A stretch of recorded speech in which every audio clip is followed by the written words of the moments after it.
Life as We Know It with Tom Walton. Is retired Toledo physician S. Amjad Hussain an accomplished surgeon who also writes?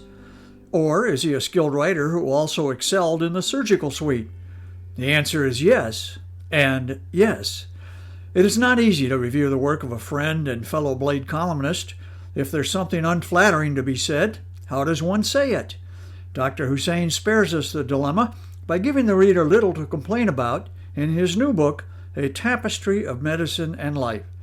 His latest effort is a collection of extremely short chapters, 68 of them, and nearly all of them 4 pages or less. Each is lifted from his life's journey. Dr. Hussain shares his distant and somewhat foggy recollections of his father, a man the family called Aghaji, who died when Amjad was just 6 years old. His description of his father's funeral and burial is heartbreaking, even though at such a tender age he writes, quote, "I could not comprehend the mysteries of life and death." His book contains many other stories of personal pain or anguish, some reflecting the sadness of the moment, others the poignancy afforded by the distance of time. The scary medical drama surrounding the birth of his first child, the suicide of an acquaintance, the surgeon's angst over life and death decisions. But along with such introspection come stories in which Dr. Hussain displays the humor for which he is known.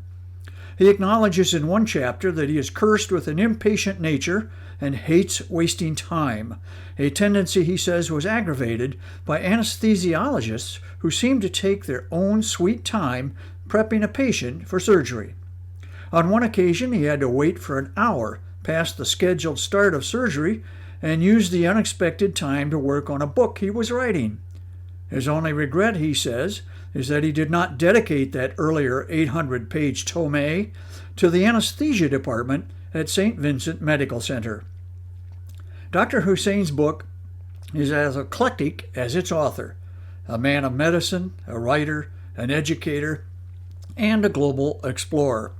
He is also a historian of his life's craft, and he laments persuasively that today's surgical training is deficient in teaching how modern surgery got to this point.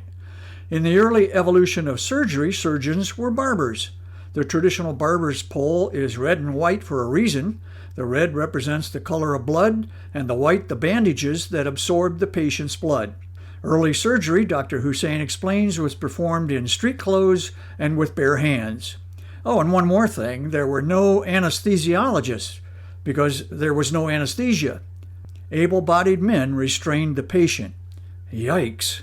You could say we've come a long way, baby, including at St. Vincent Medical Center.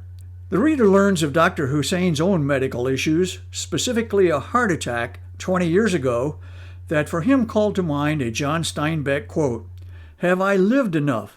Have I loved enough?" He decides he has not done enough of the latter. Does Dr. Hussain's book qualify as great literature?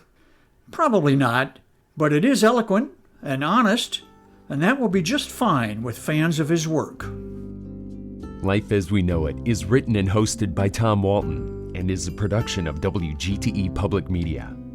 Life as We Know It with Tom Walton can be heard on WGTE FM 91 every Monday afternoon during All Things Considered at 5:44 p.m. or hear past episodes at wgte.org/life.